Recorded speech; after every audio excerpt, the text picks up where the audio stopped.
stop over muna kami. Nag-stop over kami. Bumili muna kami ng madadala namin doon sa pupuntahan namin. Siyempre yung pupuntahan namin ay marami pa naman din ng pagkain at shop. Pero nag-drive kami baka mauhaw, magutom, ng ganyan. So, pupunta kami sa dagat muli. Pero doon sa dagat, may mga restaurant yun.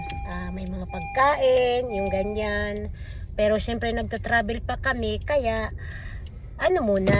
bumili muna ang asawa ko ng makakain namin sa daanan. So guys, kita-kita tayo doon sa pupuntahan ko sa my next video.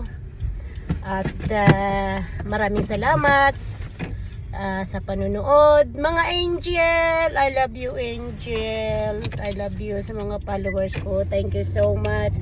Thank you so much sa walang sawa sa panunood sa akin. Kahit ay gusto ko nang gumibap, pero kayo ang dahilan kung bakit ayaw ko pang gumiba. Palagi kong sinasabihan na gusto ko nang huminto. Pero kayo ang dahilan kung bakit ayaw ko pang huminto. Dahil kayo ang nakakapigil sa akin. So if you like my video, please like, share, and comment and my video. Thank you so much.